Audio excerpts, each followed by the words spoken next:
Hey guys, it's your boy Super Coach It Up back with another video, and today I'll be reviewing my round 18 results. As you can see from my results, I got 2,286 points to finish in the top 12% of the competition. As a result of my Super Coach score for this week, I managed to stay in the top 7% of all Super Coach teams in the league. In relation to my team for this week, had a lot more fails, I would say, compared to previous weeks. In particular, a total of 1, 2, 3, 4, 5, 6, 7, 8, 9, 10, 11, 12, 13 of my players did not get above 100 this week, as opposed to previous weeks where I had a far less number of players below 100.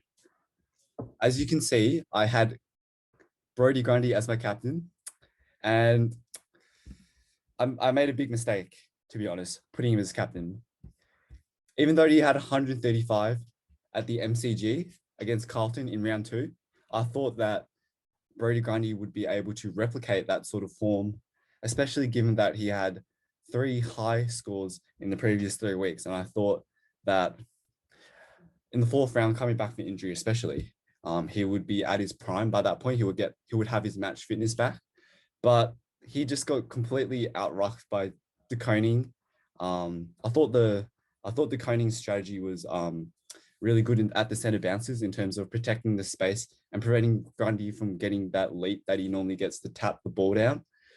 So as a result, he didn't get that high score. What was really frustrating also was the fact that Brodie Grundy was actually on 83 Supercoach points at 3/4 time.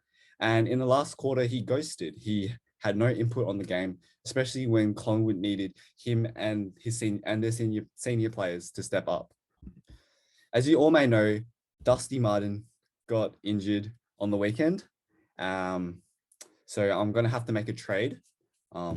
This is a important trade for me to make, especially because I only have 3 left. So I definitely need to consider my choices wisely, and I'm going to run through how I think about who I should bring in as a consequence of this injury. And I hope that you guys will be able to kind of see what sort of thought process I go through, and maybe you guys yourselves can implement that sort of thought process that I have into your own strategy to be able to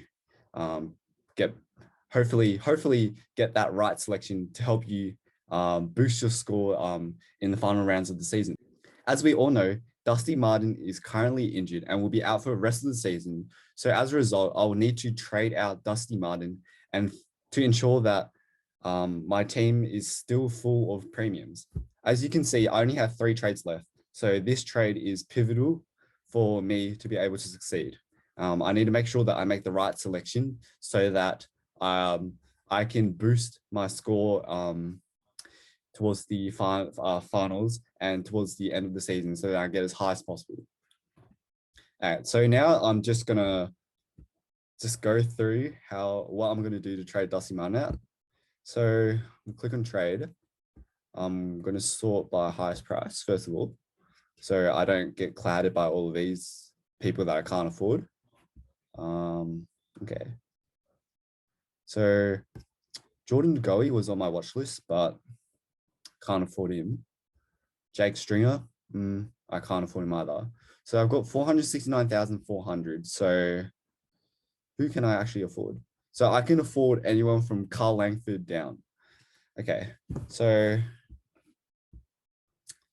let's see. I immediately like the look of Rowan Marshall. His last 3 rounds, he's been averaging 107. He's also got that ruck forward role, so he'll get those hit outs and kind of, as he shares the forward ruck duties with Patrick Ryder, I believe that he will have good influence, especially in the middle of the ground. And he's also has that aerial threat that will help Tim Membry and Max King. He'll be their like 3rd tall option, I guess, and will definitely add a dynamic to their forward line. Tom Hawkins, bit hit and miss, I think. He can pop off some rounds, and then some rounds he can be quiet, dependent upon his opponents. So I probably will stay clear of Tom Hawkins.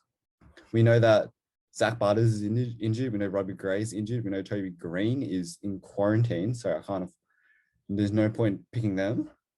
Then we have Buddy Franklin. Probably not ideal. He's too bit old, I think. So I'm going to scroll down a bit more. Shai Bolden's a good shout. Let's see him. Oh, the last. I mean, he's had a couple of bad games, but he's rebounded back. So I guess and plus he would have more of a midfield role now that Dusty Martin's now out. So that could be a positive for Shai Bolton. Okay, I'm not going to look any further down because I don't think still Sidebottom, nah, he's too old. He wouldn't be able to, I don't think he'll be scoring as high as he usually would. Same as Isaac Heaney's been playing. He's just been isolated up forward. So I'll probably stay clear of him. So yeah, so I think I've set my mind up on who I'm going to get. I'm going to get Rowan Marshall here. So let's see. So he came back around 15, 68, then he got 195 and 127. That in itself is still better than Dusty Martin. And for the price, I am going to definitely trade him in. So I'm going to select Rowan Marshall and I'm going to complete my trade. Confirm. Ooh, I've only got 4,800 left, but these last two trades are 100% to mitigate the risk of injury or COVID quarantine or any of that stuff. I'm not going to use them for any sort of just trade because I feel like a player is underperforming. So I am definitely going to keep them because it seems as if players left, right, and center are literally getting caught up with this COVID situation. And I'm actually kind of scared that I'm going to run out of trades before the end of the season because yeah, I don't know. Any of these players could have been at COVID tier 1 sites and could just be ruled out for weeks. And that would just ruin my season. So for now, I'm definitely going to have to hold on to these two trades. Okay, so for my loophole this week, I've kind of in a bit of a pickle because I would love to vice captain McRae and then captain Sam Walsh. But because all of my bench plays, except for Isaac Chug and Tom Highmore, because Highmore's injured this week, Collingwood play on Friday. So that means I'm going to have to use Highmore as my vice loophole. But then I'm going to have to pick someone from the first 4 games or else it won't work because it'll lock onto Highmore as the captain and then that will just make the vice for anyone outside here. So I'm going to put Highmore on the field for Caleb Daniel. Put emergency on Mansell. Yes, I'm going to do that. Okay, so I'm going to vice captain Highmore. And then for this week, I'm going to tentatively vice captain Grundy. And then I'm going to captain Sam Walsh. I think Sam Walsh will have an absolute beast game since it's against North Melbourne.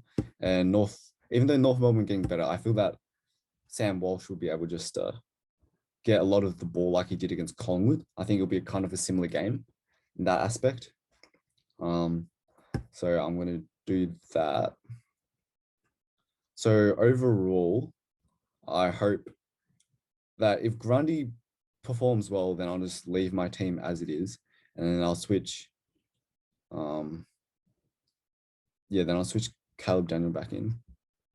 But besides from that, I don't think there's many changes that I'll need to be making this week.